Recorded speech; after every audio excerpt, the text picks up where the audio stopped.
ensorceler les poètes épiques à Madame la Marquise du Châtelet. Plein de beauté et de défauts, le vieil Homère a mon estime.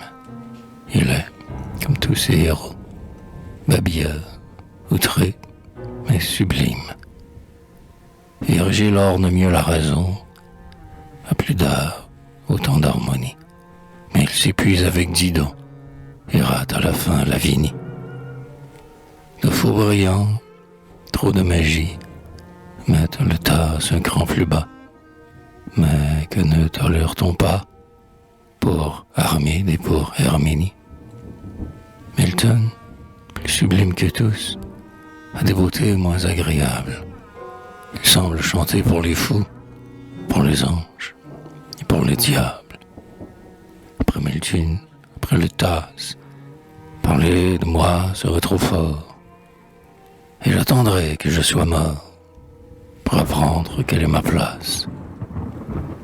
Vous en qui tant d'esprit abonde, tant de grâce et tant de douceur, si ma place est dans votre cœur, elle est la première du monde.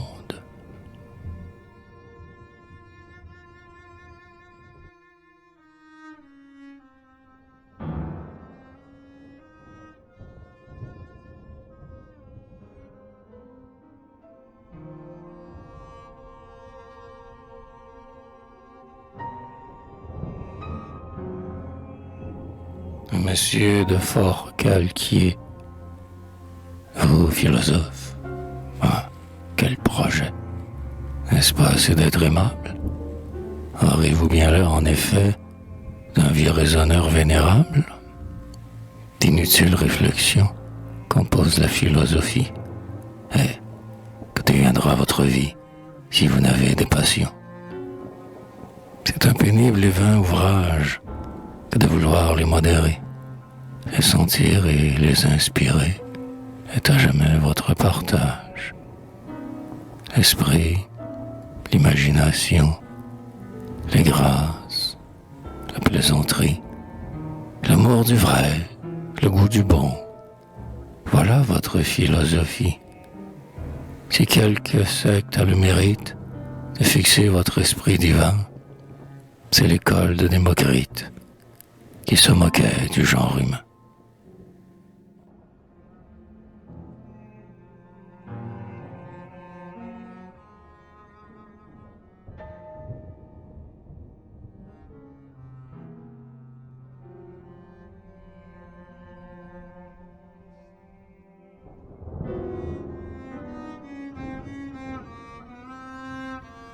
Un monsieur de Fort-Calquier, au nom de Madame la Marquise du Châtelet, à qui il avait envoyé une pagode chinoise.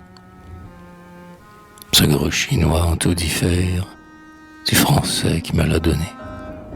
Son ventre en tonne est façonné, et votre taille est bien légère. Il a l'air de s'extasier en admirant notre hémisphère. Vous aimez à vous égayer, pour le moins sur la race entière, que Dieu s'avisa d'y créer.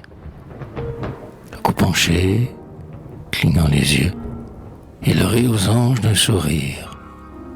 Vous avez de l'esprit comme eux, je le crois, et je l'entends dire.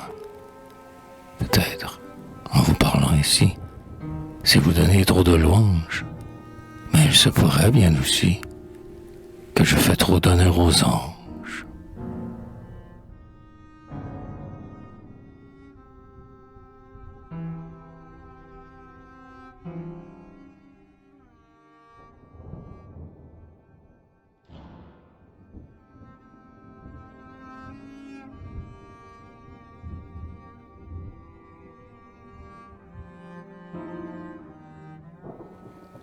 Monseigneur le prince de Conti, pour un neveu du père Sanadon, jésuite. Votre âme, à la vertu docile, eut de moi plus d'une leçon. J'ai fut autrefois le Chiron qui guidait cet aimable Achille.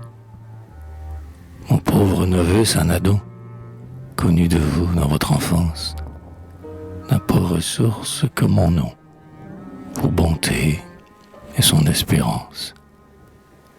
pieds, je voudrais bien fort les mener pour vous rendre hommage, mais j'ai le malheur d'être mort, ce qui s'oppose à mon voyage.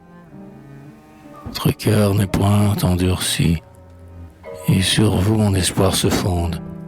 Je n'ai plus rien dans l'autre monde, vous pouvez tout dans celui-ci.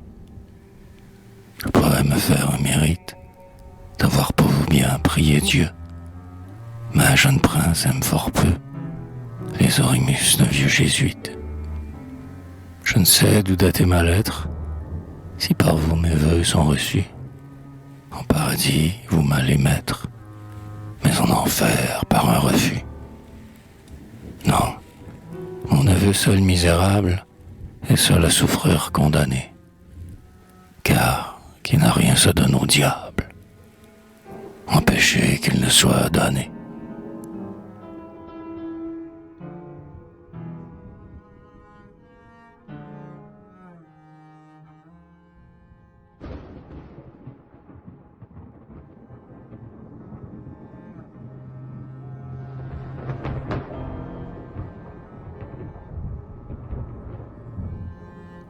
Au président Hainaut, en lui envoyant le manuscrit de Mérope.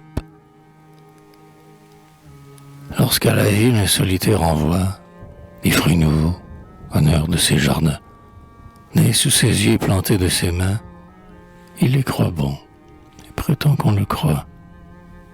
Quand par le don de son portrait flatté, la jeune aminte à ses lois vous engage, elle ressemble à la divinité qui veut vous faire adorer son image.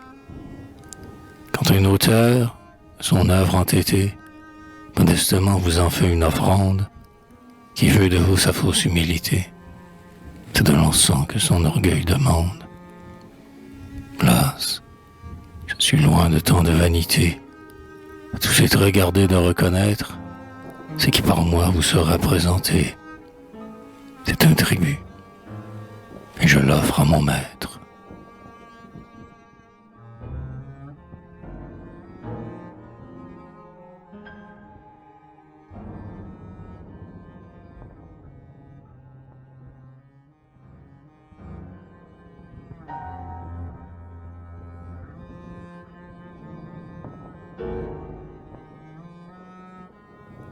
Au roi de Prusse, sur Monsieur Oni, marchand de vin. Le voilà, c'est Monsieur Oni, que Bacchus a comblé de gloire. Il prétend qu'il sera Oni, s'il ne peut vous donner à boire. Il garde un mépris souverain pour Phébus et pour sa fontaine. Il dit qu'un verre de son vin vous le permet s'il Hippocrène. Je crois que quelques rois jaloux et quelques princes de l'Empire, pour essayer de vous séduire, ont député Oni vers vous. Comme on leur dit à la sagesse, à grand soin de vous éclairer, ils ont voulu vous enivrer, pour vous réduire à leur espèce. Cher Oni, cette trahison est un bien faible stratagème. Jamais Bacchus et l'amour même ne pourront rien sur sa raison. Le dieu des amours et le vôtre, Oni, sont les dieux du plaisir. Tous deux sont faits pour le servir. Mais ils ne servent ni l'un ni l'autre. Sans doute Bacchus et l'amour ne sont point ennemis du sage. Il le reçoit sur son passage, sans leur permettre un long séjour.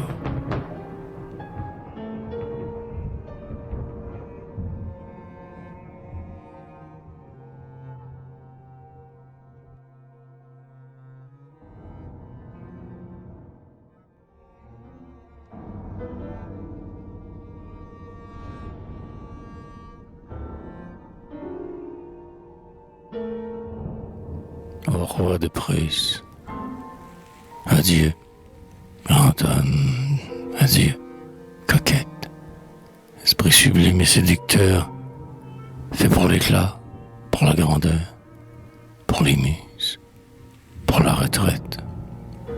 Adieu, vainqueur ou protecteur du reste de la Germanie, de moi très chétif raisonneur et de la noble poésie. Adieu, 30 âmes dans un corps que les dieux comblèrent de grâce. qui réunissait les trésors qu'on voit divisés au Parnasse. Adieu, vous dont l'auguste main, toujours au travail occupé, tiens, pour l'honneur du genre humain, la plume, la lyre et l'épée. Vous qui prenez tous les chemins de la gloire la plus durable, avec nous autres si traitables, si grands avec les souverains. Vous qui n'avez point de faiblesse, pas même celle de blâmer ce qu'on voit un peu trop aimer, ou leurs erreurs ou leurs maîtresses. Adieu, puis-je me consoler par votre amitié noble et pure? Le roi m'a fait un peu trembler, mais le grand homme me rassure.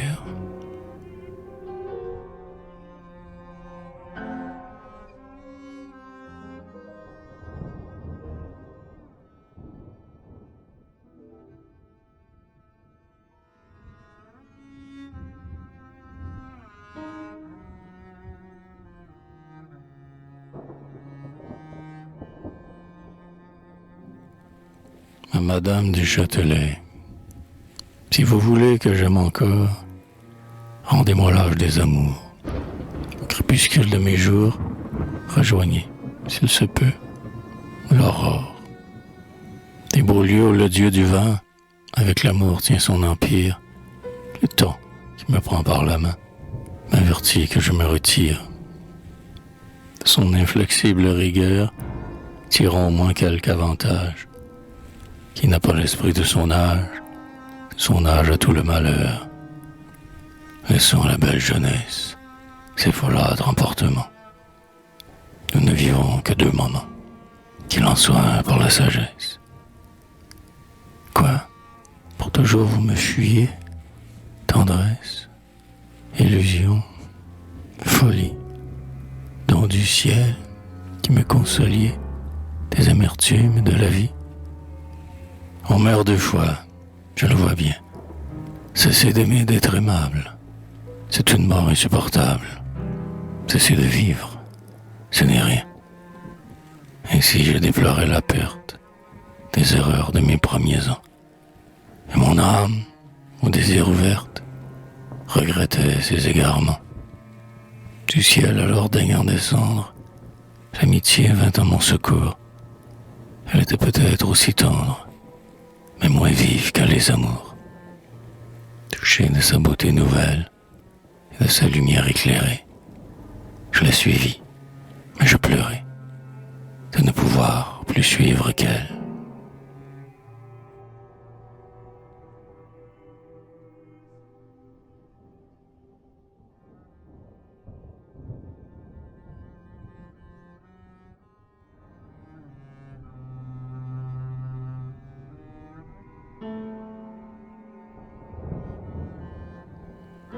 Monsieur Van Aran, député des États généraux. Démosthène au Conseil et Pindare au Parnasse, l'auguste vérité marche devant tes pas. Tire-T a dans ton sein répandu son audace, et tu tiens sa trompette, organe des combats. Je ne puis t'imiter, mais j'aime ton courage. Né pour la liberté, tu penses en héros, mais qui n'est qui sujet ne doit penser qu'en sage, et vivre obscurément s'il veut vivre en repos. Notre esprit est conforme au lieu qui l'ont vu naître. À Rome on est esclave, à Londres citoyen. La grandeur d'un batave est de vivre sans maître, et mon premier devoir est de servir le mien.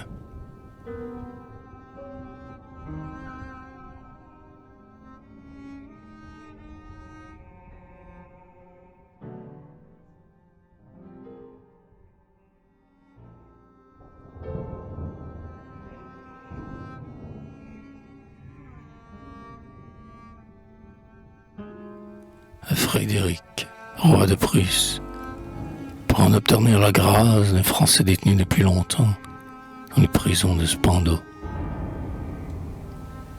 Génie universel, âme sensible et ferme, grand homme, il est sous vous de malheureux mortels, Mais quant à ses vertus, on n'a point mis de terme. On en met au tourment des plus grands criminels. Depuis 20 ans entiers faut-il qu'on abandonne un étranger mourant au poivre des fers. Pluton punit toujours, mais Jupiter pardonne. N'imiterez-vous plus que le dieu des enfers?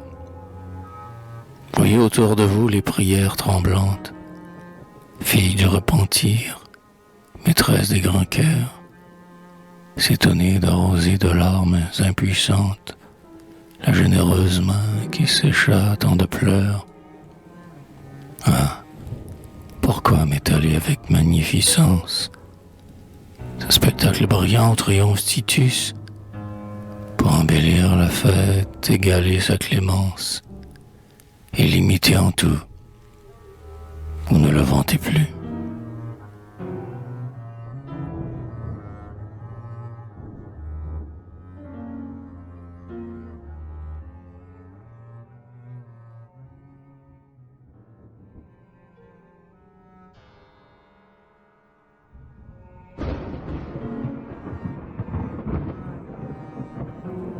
À Madame la marquise de Pompadour, il sait aimer, il sait combattre. Il envoie en ce beau séjour un brevet digne d'Henri IV, signé Louis, Mars et l'amour. Mais les ennemis ont leur tour, et sa valeur et sa prudence donnent à Gand le même jour un brevet de ville de France. Ces deux brevets si bienvenus vivront tous deux dans la mémoire. Chez lui, les hôtels de Vénus sont dans le temple de la gloire.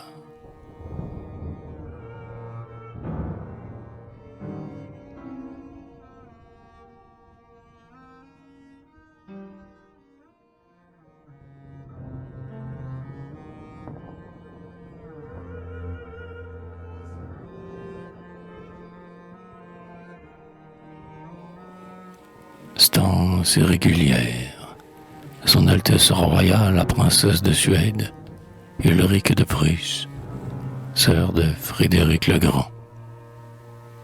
Souvent la plus belle princesse, languit dans l'âge du bonheur, l'étiquette de la grandeur, quand rien n'occupe et n'intéresse, laisse un vide affreux dans le cœur.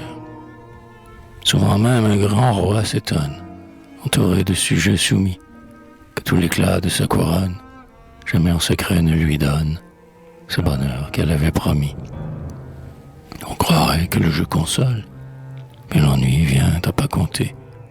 La table d'un cavagnole s'assoit entre des majestés.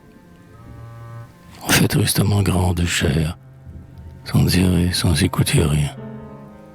Tandis que les bêtes vulgaires vous assiègent, vous considèrent, et croient voir le souverain bien. Le lendemain, dans l'hémisphère, et brûlé des feux du soleil, on s'arrache au bras du sommeil, sans savoir ce que l'on va faire. Soi-même peu satisfait, en vue du monde, il embarrasse, le plaisir fuit, le jour se passe, sans savoir ce que l'on a fait. Oh temps, ô perte irréparable, quel est l'instant où nous vivons? Quoi? La vie est si peu durable, et les jours paraissent si longs. Princesse au-dessus de votre âge, de deux courts augustes ornements, vous employez inutilement ces temps qui si rapidement trompent la jeunesse volage. Vous cultivez l'esprit charmant que vous a donné la nature, la réflexion, la lecture en font le solide aliment, le bon usage et la parure. S'occuper, c'est savoir jouir. L'oisiveté pèse et tourmente. L'âme est un feu qu'il faut nourrir et qui s'éteint s'il ne s'augmente.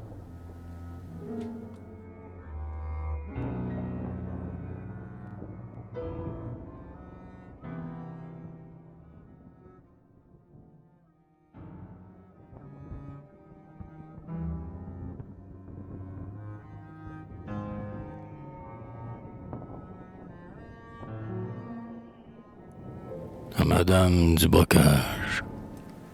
Milton, dont vous suivez les traces, vous prête ses transports divins. Ève est la mère des humains, et vous êtes celle des grâces. Comment n'eût-elle pas séduit la raison la plus indomptable? Lui donner tout votre esprit, Adam était bien pardonnable. Ève le rendit criminel, et vous méritez des louanges. Ève séduisit un mortel, et vous auriez séduit les anges. Sa faute a perdu l'univers, elle ne doit plus nous déplaire. Et son erreur nous devient chère, dès que nous lui devons vos vers. Ève, par sa coquetterie, nous a fermé le paradis. L'amour, les grâces, le génie, nous l'ont rouvert par vos écrits.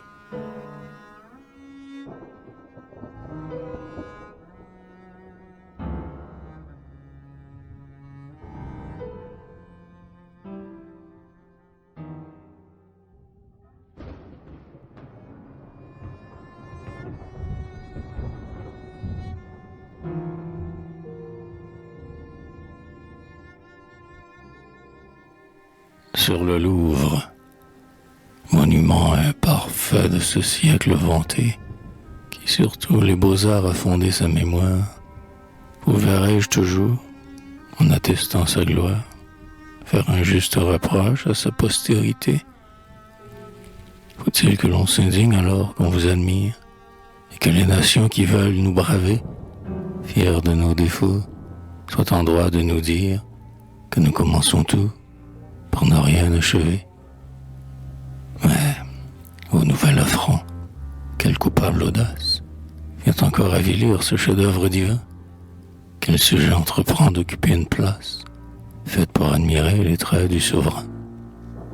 Louvre, palais pompeux dans la France sonore, sois digne de Louis, ton maître et ton appui. Sors de l'état honteux où l'univers t'aborde, et dans tout ton éclat montre-toi comme lui.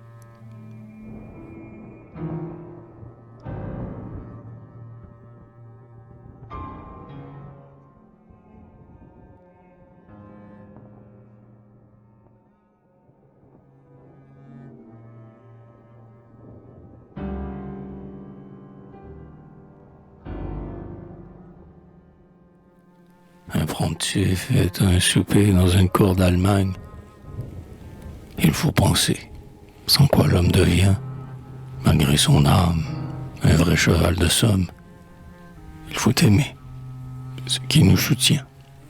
Sans rien aimer, il est triste d'être homme. Il faut avoir de société, de gens savants, instruits sans suffisance, et de plaisirs grande variété, sans quoi les jours sont plus longs qu'on ne pense. Il faut avoir un ami qu'en tout temps, pour son bonheur, on écoute, on consulte, qui puisse rendre notre âme en tumulte, les mots moins vifs et les plaisirs plus grands. Il faut, le soir, un souper délectable, où l'on soit libre, où l'on goûte à propos les mets exquis, les bons vins, les bons mots. Et sans être ivre, il faut sortir de table. Il faut, la nuit, tenir entre deux draps le tendre objet que votre cœur adore, le caresser, s'endormir dans ses bras, et le matin recommencer encore. Mes chers amis, avouez que voilà de quoi passer une assez douce vie. Ah, d'un instant que j'aimais ma Sylvie, sans trop chercher, j'ai trouvé tout cela.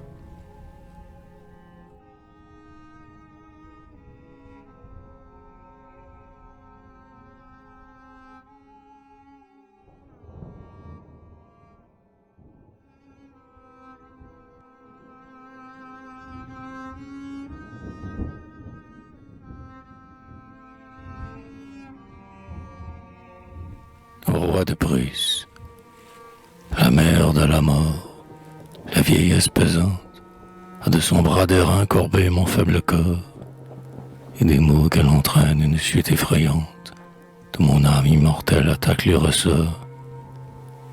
Je brave tes assauts, redoutable vieillesse, Je vis auprès d'un sage, et je ne te crains pas. Il te prêtera plus d'appât que le plaisir trompeur n'en donne à la jeunesse. Couler mes derniers jours, sans trouble, sans terreur. Couler près d'un héros dont le mâle génie me fait goûter en paix le songe de la vie et dépouille la mort de ce qu'elle a d'horreur. Ma raison, qui l'éclaire, en est plus intrépide, mais pas par lui guider, en son plus affermi. Immortel que Pallas couvre de son égide, ne crains point les dieux ennemis. Ô philosophe roi, que ma carrière est belle, j'arrête sans souci par des chemins de fleurs, aux champs élysiens, parler à Marc Aurèle, du plus grand de ses successeurs. À Salluste jaloux, je lirai votre histoire. À Lycurgue, vos lois. À Virgile, vos vers. J'étonnerai les morts, ils ne pourront me croire. Nul d'eux n'a rassemblé tant de talents divers. Mais lorsque j'aurai vu les ombres immortelles, n'allez pas, après moi, confirmer mes récits. Vivez, rendez heureux ceux qui vous sont soumis, et n'allez que fort tard auprès de vos modèles.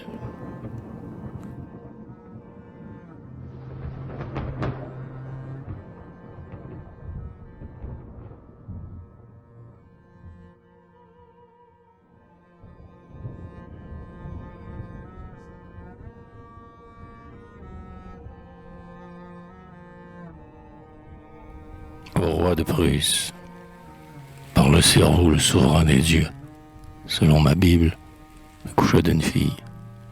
Vos ces jumeaux me sont plus précieux, j'adorerai cette auguste famille. On vous connaît à leur force, à leurs traits, à leur beauté, à leur noble harmonie. Les élever, cultiver leur génie, qui le pourra? Celui qui les a faits. Ils sont tous nés pour instruire et pour plaire. Ces 600 sont son frère, des 9 sœurs. Ils nous diront, comme chez nos docteurs, le Fils est Dieu. Nous l'égalons au Père.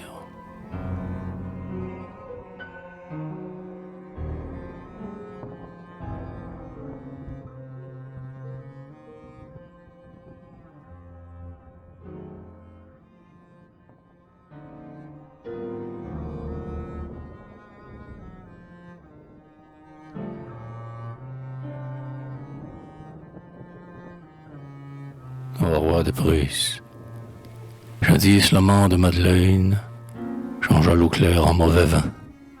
Aux eaux, par un art plus divin, deviennent les eaux d'Hippocrène.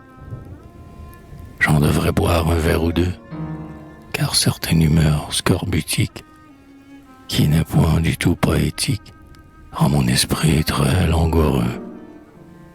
Roi, philosophe, auteur fameux, grand homme, et surtout homme aimable, buvez, soyez toujours heureux, et je serai moins misérable.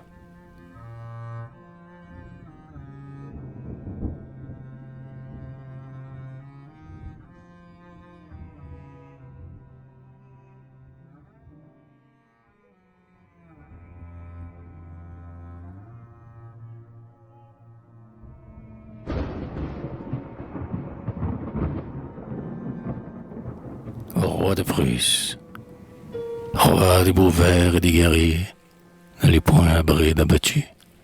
Je crains qu'Apollon ne vous tue, en vous couronnant de laurier.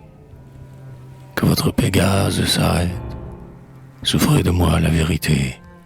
Votre estomac à débilité n'est pas digne de votre tête. Les rois sont hommes comme nous, l'homme machine est bien fragile. Grand roi, l'estomac est pour vous ce qu'est le talon pour Achille. Hélas, chaque homme a son défaut. J'en ai beaucoup, et je vous jure que je combats comme il le faut, pour dompter en moi la nature. Jusqu'ici j'ai mal profité, que le ciel à qui je m'adresse vous rende enfin votre santé, et m'accorde votre sagesse.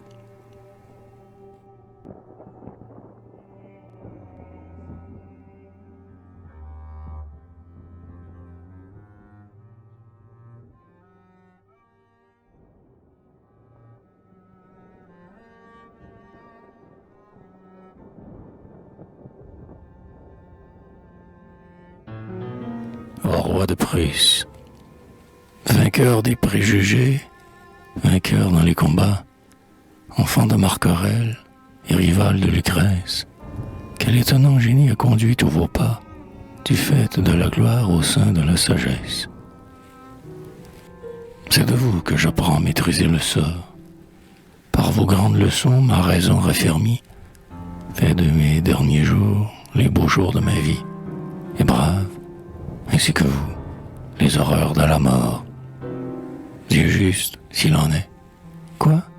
Cet homme si belle n'est-il qu'un composé de vos 4 éléments? L'esprit de ce grand homme est-il une étincelle qui s'évapore avec l'essence? Rentrez, esprit commun, dans la nuit éternelle. Périssez tout entier, soyez anéantis. Âme de Frédéric, vous êtes immortel, ainsi que ses vertus, sa gloire et ses écrits.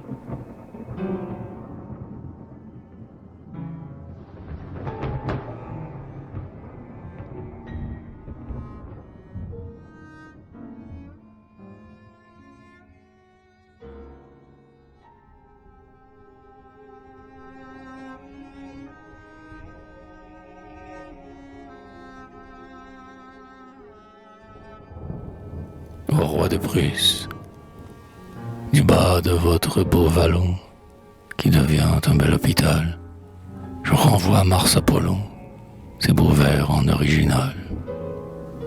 Vous êtes le dieu des licans, le dieu de la société, et je vous dis pour avoir raison, soyez le dieu de la santé.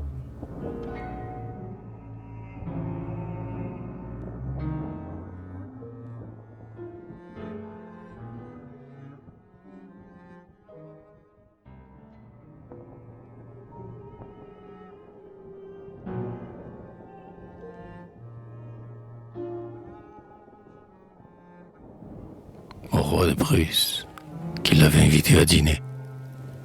À votre table divine, en vain je suis appelé, quand chez moi l'homme machine de tourment est accablé. Que votre philosophie, que votre esprit courageux m'inspire et me fortifie dans ces combats douloureux. Que vos lumières brillantes m'éclairent malgré mes maux, comme ces lampes ardentes qui brûlaient dans les tombeaux. Ici, sous les yeux d'un sage, que je vive sagement, que je souffre avec courage, que je meure en vous aimant.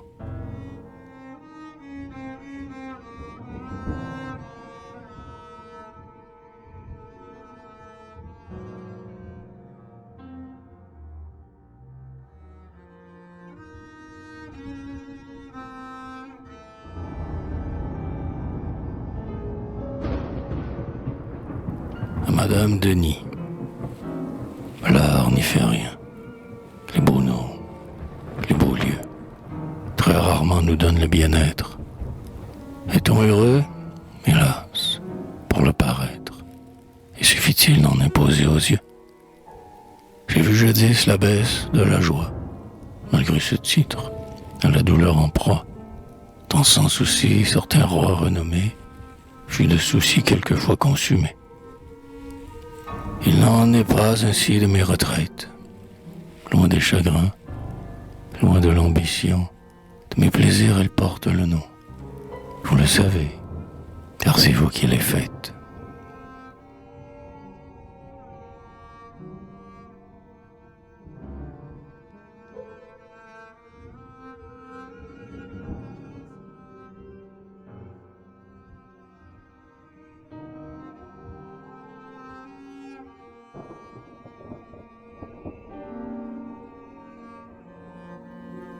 Les torts. Non, je n'ai point tort d'oser dire ce que pensent les gens de bien. Et le sage qui ne craint rien a le beau droit de tout écrire. J'ai 40 ans, bravé l'Empire, tel âge tyran des esprits. Et dans votre petit pays, j'aurais grand tort de me dédire. Je sais que souvent le malin a caché sa queue et sa griffe sous la tiare d'un pontife et sous le manteau d'un Calvin. Je n'ai point tort quand je déteste ces assassins religieux, employant le fer et les feux pour servir le Père céleste. Ouais, jusqu'au dernier de mes jours, mon âme sera fière et tendre. J'oserai gémir sur la cendre, et des cerveilles et des dubourgs. De cette horrible frénésie, à la fin le temps est passé, le fanatisme est terrassé, mais il reste l'hypocrisie. Farceur à manteau étriqué, mauvaise musique d'église, mauvais vers et sermons croqués. Ai-je tort si je vous méprise?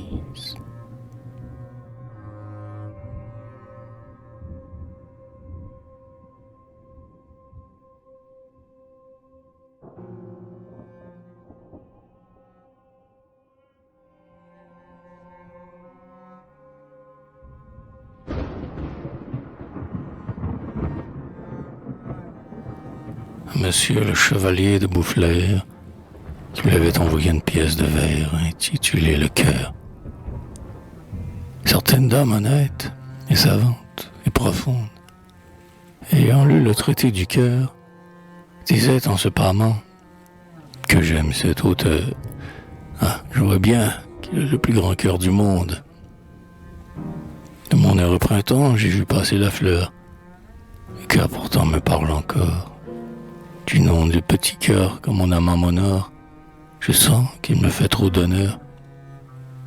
Hélas, faibles humains, quels destins sont les nôtres, qu'on a mal placé les grandeurs, qu'on serait heureux si les cœurs étaient faits les uns pour les autres. Illustres chevaliers, vous chantez vos combats, vos victoires et votre empire, et dans vos vers heureux, comme vous, plein d'appât, c'est votre cœur qui vous inspire. Quand Lisette vous dit « Rodrigue, as-tu du cœur ?» Sur l'heure, elle l'éprouve et dit avec franchise « Il eut encore plus de valeur quand il était homme d'église. »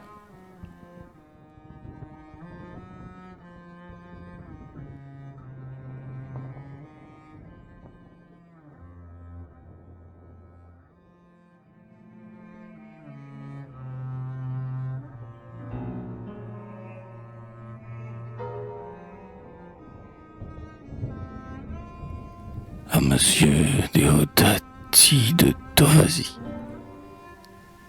Étalez-moi votre abondance, votre origine et vos honneurs. Il ne sied pas aux grands seigneurs de se vanter de leur naissance. L'Italien détruisit la France, mais par un reproche indiscret, nous serions forcés à regret, à manquer de reconnaissance. Dès longtemps sortis de l'enfance, nous avons quitté les genoux, des nourrices en décadence, dont le lait n'est plus fait pour nous. Nous pourrions devenir jaloux quand vous parlez notre langage, puisqu'il est embelli par vous. Cessez donc de lui faire outrage.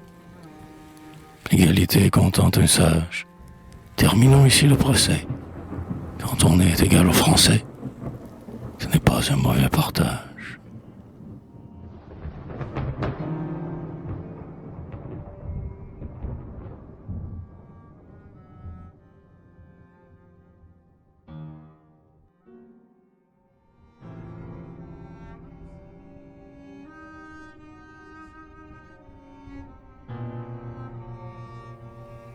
Monsieur Blanc de Saint-Maur, mon amour propre est vivement flatté de votre écrit. Mon goût l'est davantage. On n'a jamais, par un plus doux langage, avec plus d'art blessé la vérité. Pour Gabrielle, en son apoplexie, d'autres diront qu'elle parle longtemps. Mais ses discours sont si vrais, si touchants. Elle aime tant qu'on le croirait guéri. Tout lecteur sage avec plaisir verra qu'en expirant la belle Gabrielle, ne pense point que Dieu la donnera pour aimer trop un amant digne d'elle. Avoir du goût pour le roi très chrétien, cette œuvre pie, on n'y peut rien reprendre. Le paradis est fait pour un cœur tendre, et les damnés sont ceux qui n'aiment rien.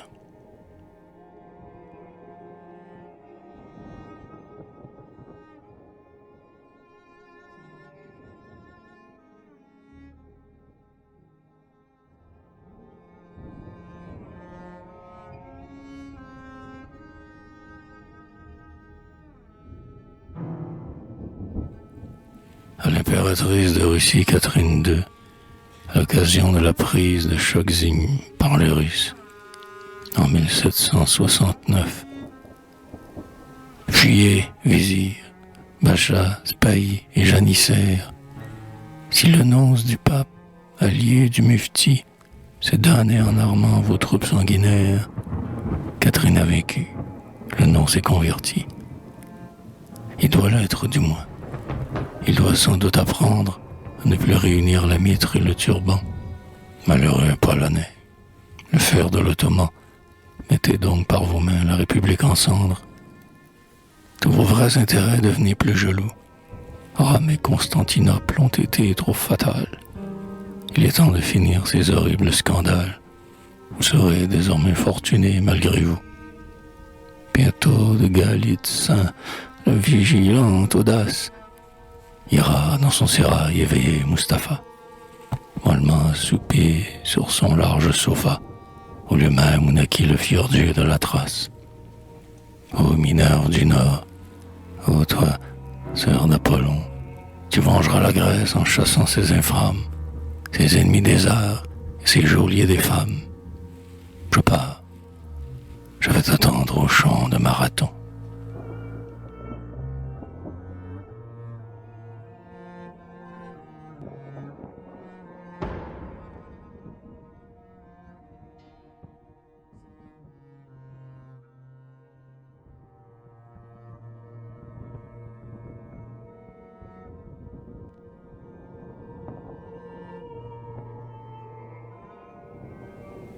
À Madame la Duchesse de Choiseul, sur la fondation de Versoix. Madame, un héros destructeur, s'il est grand, n'est qu'un grand coupable. J'aime bien mieux un fondateur. L'un est un dieu, l'autre est un diable. Dites bien à votre mari que des 9 filles de mémoire, il sera le seul favori. Si de fonder il a la gloire. Dis donc que j'aime tendrement, sera célèbre d'âge en âge. Et quand Didon fonda Carthage, c'est qu'elle avait beaucoup d'argent. Si le vainqueur de la Syrie avait eu pour surintendant un conseiller du Parlement, nous n'aurions point d'Alexandrie. Tous très sous-œilleux autrefois ont fondé de pieux asiles, premiers moines de Saint-François, mais ils n'ont point fondé de ville. Envoyez-nous des amphions, sans quoi nos peines sont perdues. À Versoix, nous avons des rues, et nous n'avons point de maison. Sur la raison, sur la justice, sur les grâces, sur la douceur, je fonde aujourd'hui mon bonheur, et vous êtes ma fondatrice.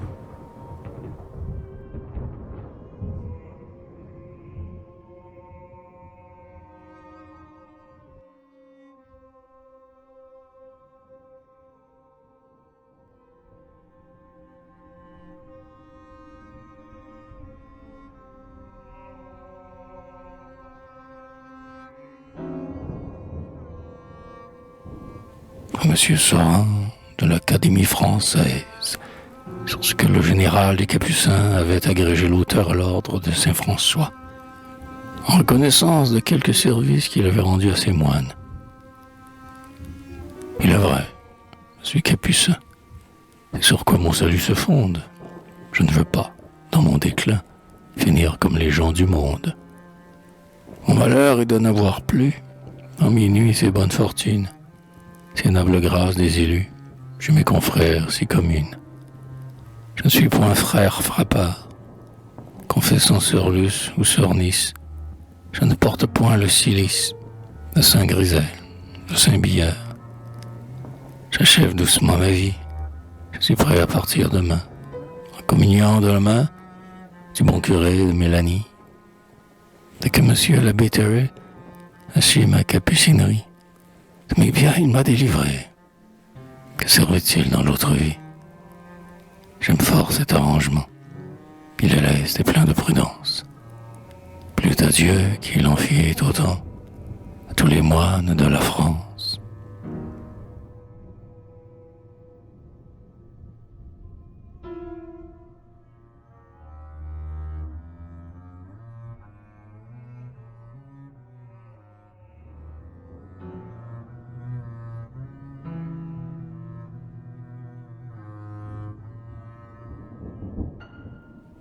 Madame Necker, quelle étrange idée est venue dans votre esprit sage, éclairé, que vos bontés l'ont égaré, et que votre peine est perdue.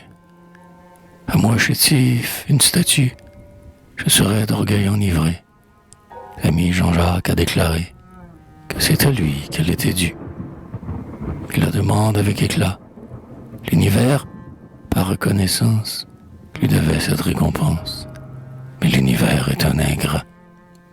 C'est vous que je figurerai en beau marbre d'après nature. Lorsque pas face, je reviendrai, que j'aurai la main plus sûre. Ah, si jamais de ma façon, de vos attraits envoie l'image, on sait comment un Pygmalion traitait autrefois son ouvrage.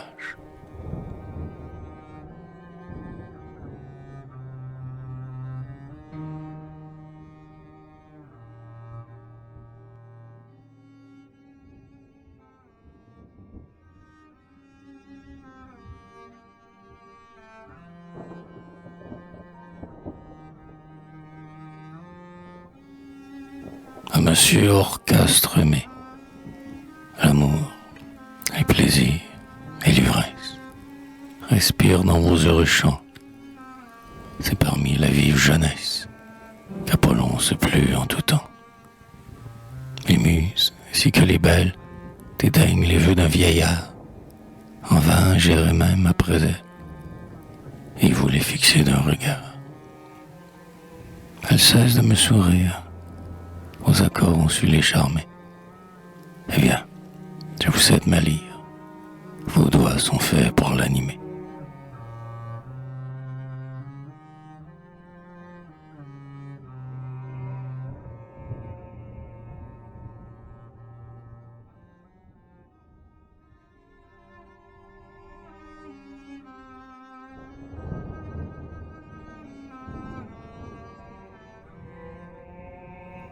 Monsieur de... En réponse des vers que la Société de la Tolérance de Bordeaux lui avait envoyés. Vous voulez donc édifier un beau temple à la tolérance? Je prétends y sacrifier, c'est ma sainte de préférence. À vos maçons, j'ai pu fournir des pierres pour cette entreprise. Les dévots sans vous les servir pour me lapider dans l'église. Mais je sais ce qu'ont ordonné les maximes de l'évangile. En bon chrétien, j'ai pardonné, aux méchants comme à l'imbécile.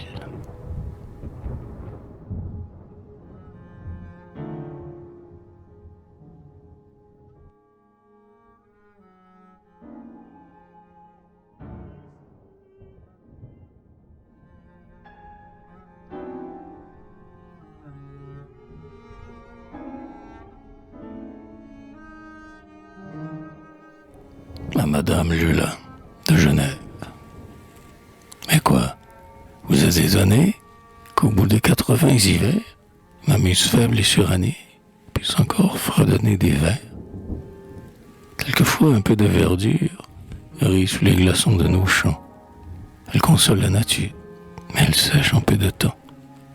Un oiseau peut se faire entendre après la saison des beaux jours, mais sa voix n'a plus rien de tendre. Il ne chante plus ses amours. Et si je touche encore ma lyre, qui n'obéit plus à mes doigts, et si j'essaye encore ma voix, au moment même qu'elle expire, je veux dans mes derniers adieux, disait Tybalt à son amante, attacher mes yeux sur tes yeux, te presser de ma main mourante. Quand on sent qu'on va passer, quand l'âme fuit avec la vie, a-t-on des yeux pour voir des lits et des mains pour la caresser? Dans ce moment, chacun oublie tout ce qu'il a fait en santé. Quel mortel s'est jamais flatté et rendez-vous à l'agonie. Liliane à son tour s'en va dans la nuit éternelle, en oubliant qu'elle fut belle, qu'elle a vécu pour l'amour.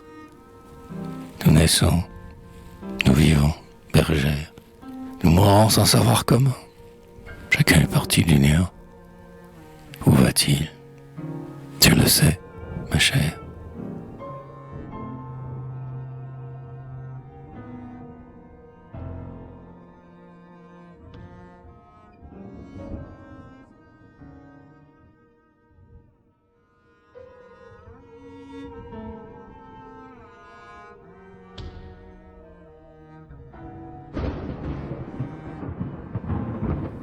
les désagréments de la vieillesse.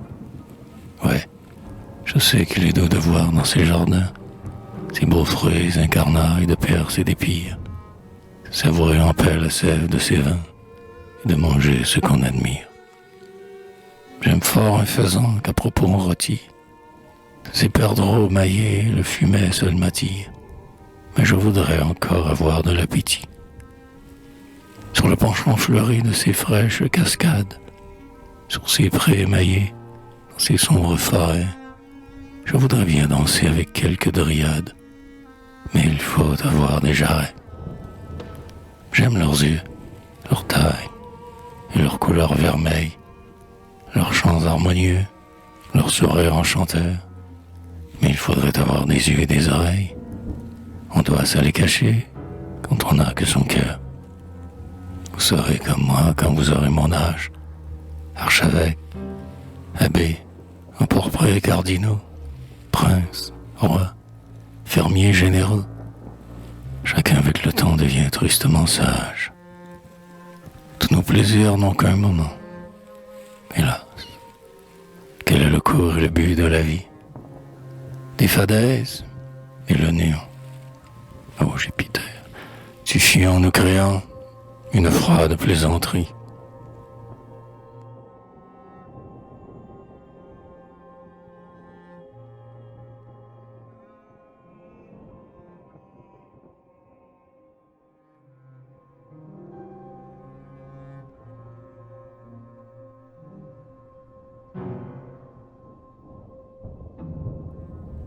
Au roi de Prusse, sur un buste en porcelaine, fait à Berlin, représentant l'auteur et envoyé par Sa Majesté en janvier 1775. Épictète, au bord du tombeau, a reçu ce présent des mains de Marc Aurèle. Il a dit « Mon sort est trop beau, j'aurais vécu pour lui, je lui mourrai fidèle. » Nous avons cultivé tous deux les mêmes arts et la même philosophie. Moi sujet du monarque et favori de Mars, et tous les deux parfois objets d'un peu d'envie. Il rendit plus d'un roi de ses exploits jaloux. Moi, je fus harcelé des gredins du Parnasse. Il eut des ennemis, il les dissipa tous, et la troupe des miens dans la fange coasse. Les cagots m'ont persécuté, les cagots à ses pieds frémissaient en silence. Lui sur le trône assis, moi dans l'obscurité, nous prêchâmes la tolérance. Nous adorions tous deux le Dieu de l'univers, car il en est un, quoi qu'on dise. Mais nous n'avions pas la sottise de le déshonorer par des cultes pervers. Nous irons tous les deux dans la céleste sphère, lui fort tard, moi bientôt. Il obtiendra, je crois, un trône auprès d'Achille, et même auprès d'Homère. Et j'y vais demander un tabouret pour moi.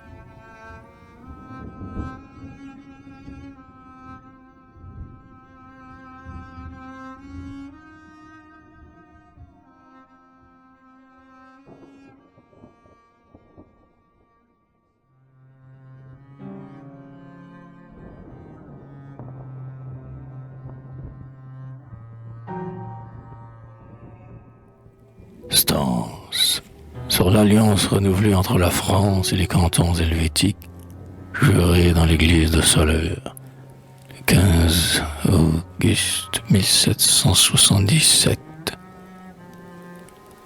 Quelle est dans ces lieux saints cette solennité des fiers enfants de la victoire? Ils marchent aux autels de la fidélité, de la valeur et de la gloire. Tels on vit ces héros qui, dans les champs d'Ivry, contre la Ligue et Rome et l'enfer et sa rage, vengeaient les droits du grand Henri et l'égalait dans son courage. C'est un Dieu bienfaisant, c'est un ange de paix qui vient renouveler cette auguste alliance. Je vois des jours nouveaux marqués par des bienfaits, par de plus douces mœurs et la même vaillance. On joint le caducée au bouclier de Mars, sous les auspices de Vérégène, Ô monts helvétiens, vous êtes les remparts, les beaux lieux qu'arrose la Seine. Les meilleurs citoyens sont les meilleurs guerriers. Et si Philadelphie étonne l'Angleterre, elle unit le livre au laurier et défend son pays en condamnant la guerre. Si le ciel la permet, c'est pour la liberté. Dieu forma l'homme libre alors qu'il le fit naître. L'homme, émané des cieux pour l'immortalité, n'eut que Dieu pour père et pour maître. On est libre en effet sous d'équitables lois, mais la félicité, s'il en est dans ce monde, est d'être en sûreté, dans une paix profonde, avec de tels amis le meilleur des rois.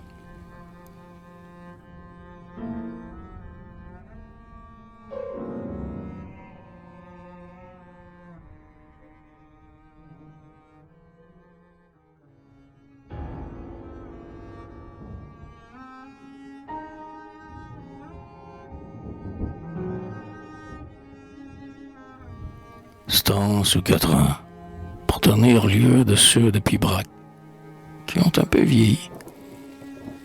Toute annonce d'un Dieu l'éternelle existence. On ne peut le comprendre, on ne peut l'ignorer. La voix de l'univers annonce sa puissance, et la voix de nos cœurs dit qu'il faut l'adorer. Mortels, tout est pour votre usage. Dieu vous comble de ses présents. Ah, si vous êtes son image, soyez comme lui bienfaisant. Père, de vos enfants guidez le premier âge. Ne forcez point leur goût, mais dirigez leurs pas. Étudiez leurs mœurs, leurs talents, leur courage. On conduit la nature. On ne la change pas. Enfant, crains d'être ingrat. Sois soumis, doux, sincère. Obéis si tu veux qu'on t'obéisse un jour. Vois ton Dieu dans ton Père. Un Dieu veut ton amour. Celui qui t'instruit soit un nouveau Père. Qui s'élève trop s'avilit. De la vanité n'est la honte. C'est par l'orgueil qu'on est petit. On est grand quand on le surmonte. Fuyez l'indolente paresse. C'est la rouille attachée aux plus brillants métaux. L'honneur, le plaisir même, est le fils des travaux. Le mépris, l'ennui sont nés de la mollesse. Et de l'ordre en tout. La carrière est aisée. Quand la règle conduit Thémis, Phébus et Mars. La règle austère et sûre est le fil de Thésée qui dirige l'esprit au dédale des arts. L'esprit fut en tout temps le fils de la nature. Il faut dans ses atours de la simplicité. Ne lui donnez jamais de trop grande parure. Quand on veut trop l'orner, on cache sa beauté. Soyez vrai, mais discret. Soyez ouvert, mais sage. Et sans la prodiguer, aimez la vérité. Cachez-la sans duplicité. Osez la dire avec courage. Réprimez tout emportement. On se nuit alors qu'on offense, et l'on a hâte son chantiment, dont on croit hâter sa vengeance. La politesse est à l'esprit, ce que la grâce est au visage. De la bonté du cœur, elle est la douce image, et c'est la bonté qu'on chérit. Le premier des plaisirs et la plus belle gloire, c'est de prodiguer les bienfaits. Si vous en répandez, perdez-en la mémoire. Si vous en recevez, publiez-le à jamais. La dispute est souvent funeste autant que vaine. Ces combats d'esprit, craignez de vous livrer. Que le flambeau divin qui doit vous éclairer ne soit pas en vos mains le flambeau de la haine. De l'émulation, distinguez bien l'envie. L'une mène à la gloire et l'autre au déshonneur. L'une est l'aliment du génie et l'autre est le poison du cœur. Par un humble maintien qu'on estime et qu'on aime, adoucissez l'aigreur de vos rivaux jaloux. Devant eux, rentrez en vous-même et ne parlez jamais de vous.